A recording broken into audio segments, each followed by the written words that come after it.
Hi there, this is Professor Eckhouse, and I am going to talk today about evaluating roots and rational exponents. So in this video, you're going to learn how to define and evaluate principal square roots and nth roots, and estimate roots that are not perfect, and convert things.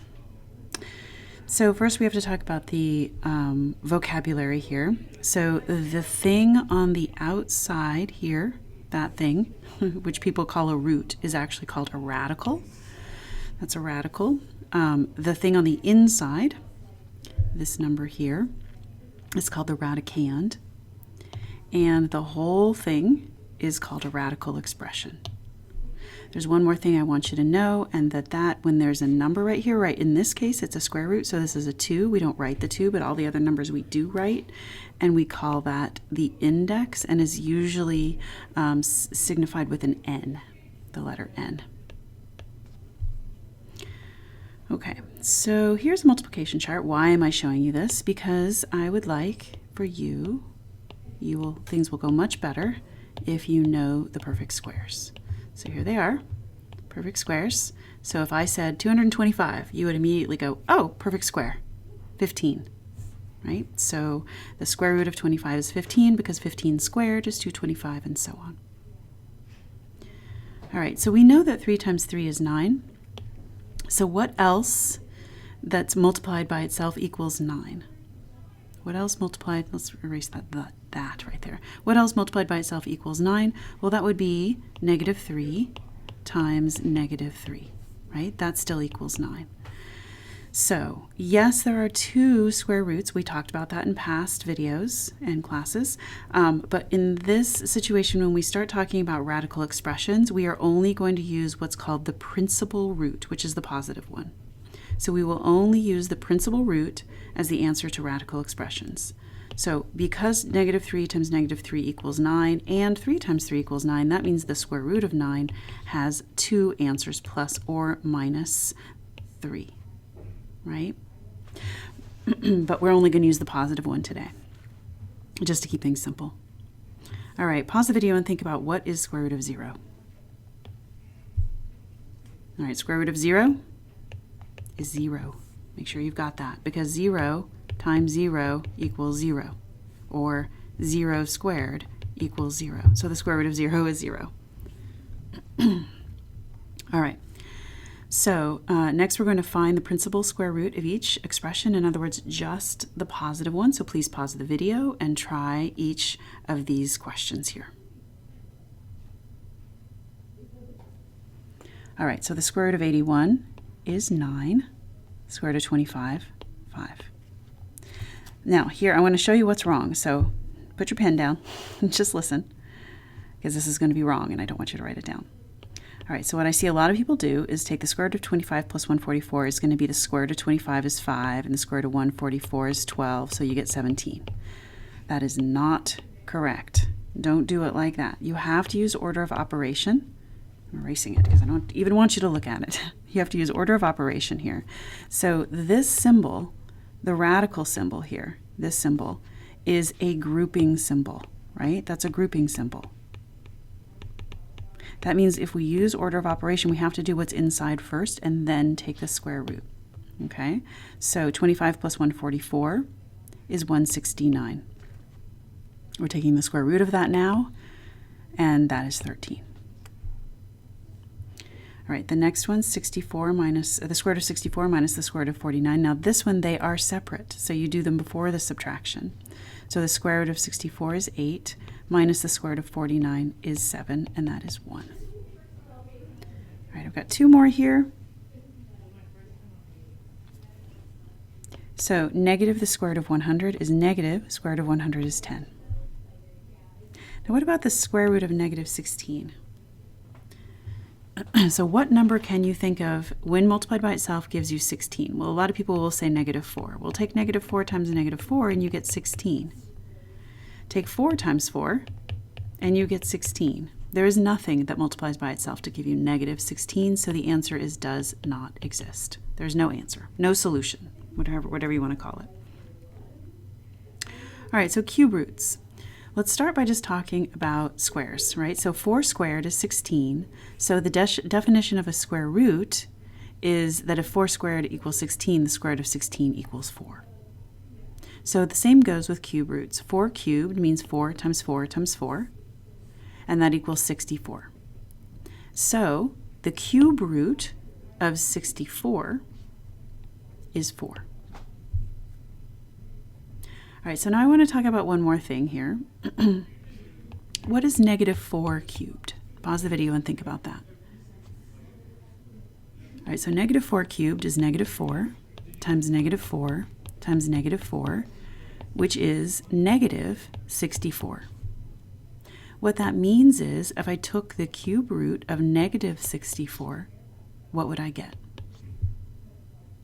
And hopefully you see that it is negative 4. So you can take the cube root of a negative. You cannot take the square root of a negative. All right, so think about that, and we're going to come back to that in a moment. All right, so evaluate the following. The cube root of 216. So let's pause for just a second and talk about the first few cubes, because you do need to have these in your notes. 1 cubed is 1. 2 cubed is 8. 3 cubed is 27. 3 times 3 times 3. 4 cubed we just did, it's 64. 5 cubed is 5 times 5, which is 25, times 5 again, which is 125. And 6 cubed is 6 times 6, 36, times 6 again, 216. I would know at least those first 6 cubes so that you'll recognize them.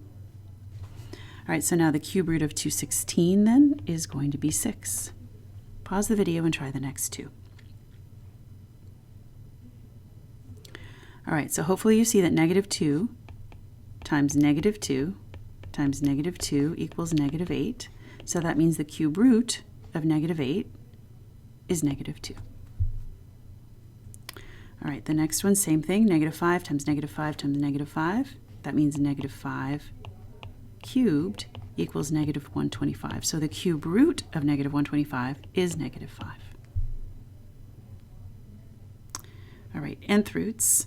So what we call the index, which is going to be n, the number that goes right here, right there, of anything underneath. All right, so let's try these. The fifth root means what multiplied times itself 5 times gives you negative 32. So pause the video and see if you can try these. All right, so what multiplied by itself 5 times gives you negative 32? Well, that would be negative 2.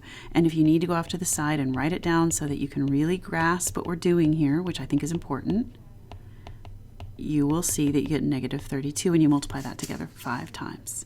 So that means negative 2 to the 5th equals negative 32. So the 5th root of negative 32 is negative 2. All right, so what multiplied by itself 4 times gives you 16. So something to the 4th equals 16. Well, that would be 2. 2 times 2 times 2 times 2 is 16. You can use your calculator to figure these out and play with numbers and see what you get. It doesn't have to be perfect every time, right? So you can play around and see if you can get close. Figure these out. So this is going to be 2. All right, so the 4th root of 625. What times itself 4 times is going to be 625. Now, I often hear people guess 25. So take 25 times 25 and you immediately are bigger than 625. So that's not it. Go smaller. So the answer is 5. 5 times 5 times 5 times 5. So 5 to the 4th is 625. That means the 4th root of 625 is 5. All right, so the 6th root of negative 1. And what I kind of alluded to before was if you have an odd root, you have something different happening. But an even root, is there any way I can take negative 1 times itself 6 times and get a negative 1? So no, every single one of these, this one's going to be positive, these two are positive, these two are positive. So they're going to be 1. So for this one, this is an even root, so this does not exist. There's nothing you can find that's going to do a 6th root of negative 1. All right, So next we're going to look at estimating roots. So without using a calculator, so step away from the calculator, set it down, turn it over, whatever, and try to do this. We're going to do this logically. Okay, so if we had 2 squared, we get 4. 3 squared, we get 9. 4 squared, we get 16. 5 squared, we get 25. All right, so if we square root each of these, right, square root of 4 is 2, square root of 9 is 3, square root of 16 is, and I'm going to scoot that over just a little bit because I'm going to need the space here in just a second, square root of 16 is 4, right? So where does square root of 15 fit into this? Because that's what we're looking for, square root of 15. We're supposed to find a reasonable estimation. We're supposed to choose one of these 4 numbers. So square root of 15 fits right here, close to square root of 16. So the answer is going to be somewhere right in here, right? Somewhere right there. So what's it going to be? 3.8, 3.9, something like that. So look over at the list and there it is, 3.9.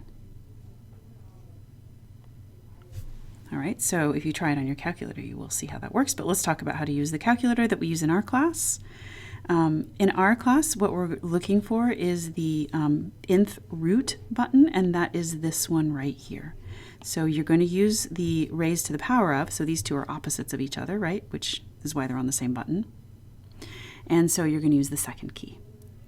So what you want to do is if you have a root, so say you have the 5th root of 127. Just throwing that out there. Don't know what that's going to be. But the 5th root means what you're going to do in this calculator is you're going to put the 5 in first. Then you're going to use this button right here. And then you're going to put the 127. And as you do that, you will see that the 5 hops up into the index. And it'll pop up in there if you have a math type style calculator.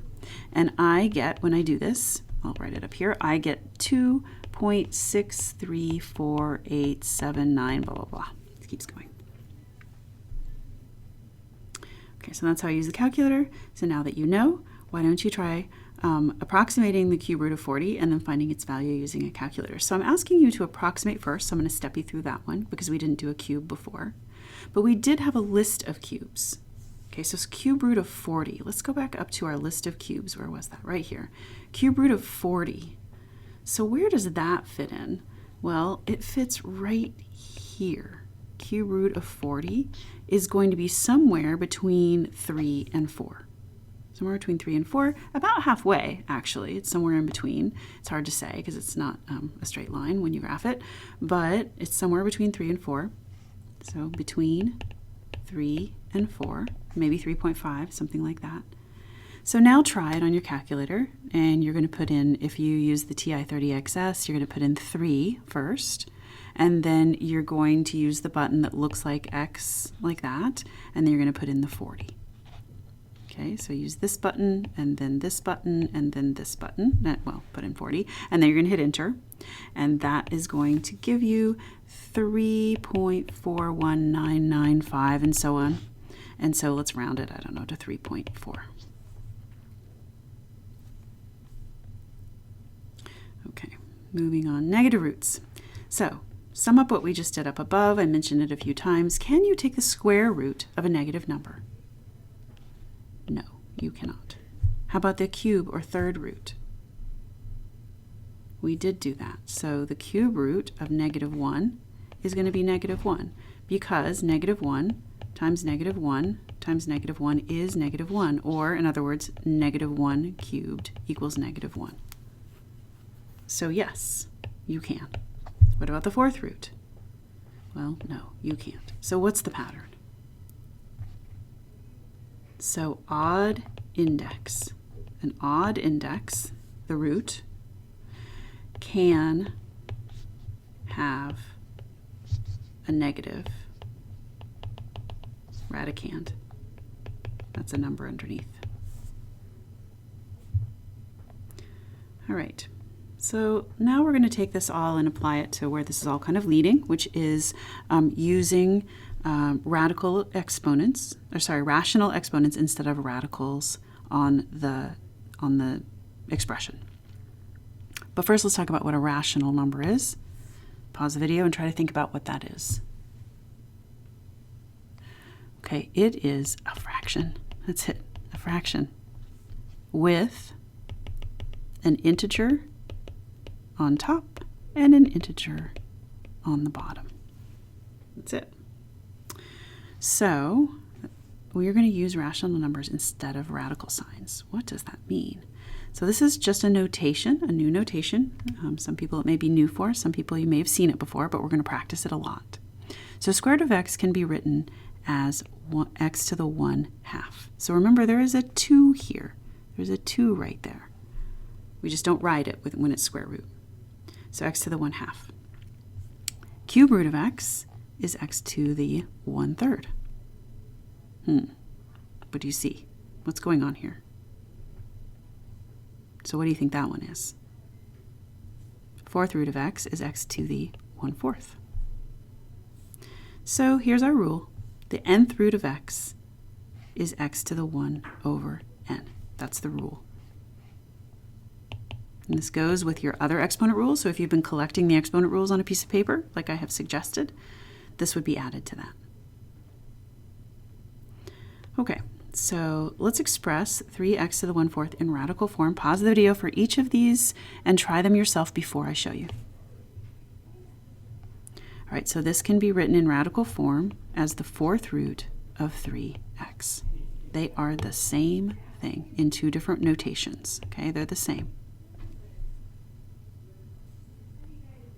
All right, let's try the next one. Pause the video, give that a try. All right, so this is going to be cube root of 5x. That's it. All right, so now we're going to go the other way. Write the 4th root of 16 as an expression with a rational exponent.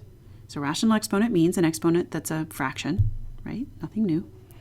So this is going to be 16 to the 1/4. 16 to the 1/4. Well, the 4th root, so I want you to be able to start saying to yourself that this is a root, right? The 4th root of 16, and that is 2. Okay, so try pausing the video and express this with rational exponents. All right, so the 5 is the coefficient basically out in the front, and this is the 3rd root of xy. So we've got xy to the 1/3.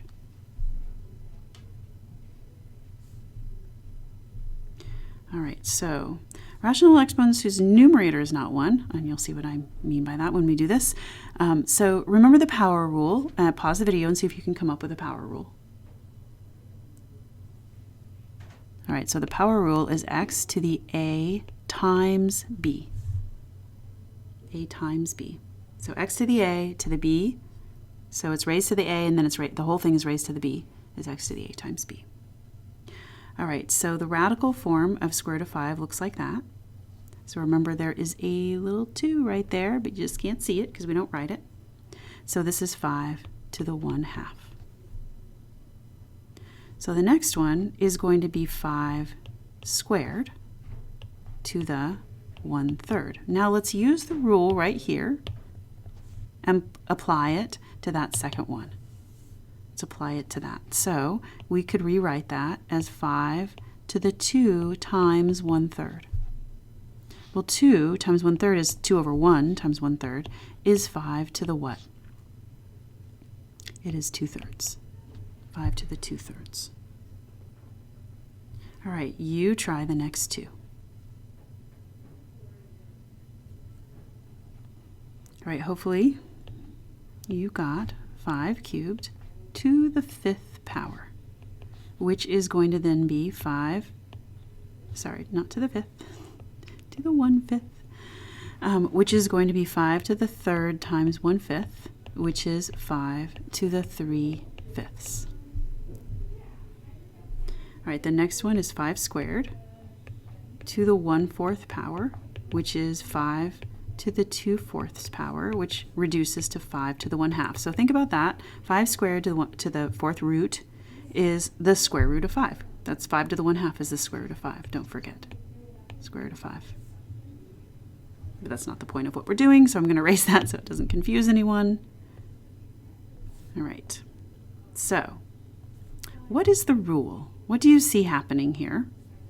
And that is that the base stays the base, the exponent is on top of the numerator, and the denominator is the index. Okay, so that's our rule. All right, so just another description of this. Here's an example, 7 squared to the 5th root is written with the exponent on the top and the root on the bottom, the index on the bottom. All right, so try rewriting these and then simplify them. All right, so hopefully you gave those a try, and you've got x to the 9 goes on top and 3 goes on the bottom. So that is x cubed. So the 3rd root of x to the 9th is x cubed. All right, the next one is going to be 16 to the 2 goes on top and 8 goes on the bottom, which is 16 to the 1/4. We did this before, and this is going to be 2. So it says then simplify if you can, right? So keep going. All right, so last one, rewrite the expressions using a radical. All right, so hopefully you gave that a try. We're going to take the radical with the x as the base. Now the 3 is the exponent and the 4 is the root or the index. And that's it. All right, if you didn't try that one, give this one a try. Pause the video and try it. All right, so this one we've got 3 is the base, 2 is the exponent, and 5 is the index. So of course you could, if you wanted to, rewrite this as the 5th root of 9 if you want to. All right, that's the end of that. Thank you for watching.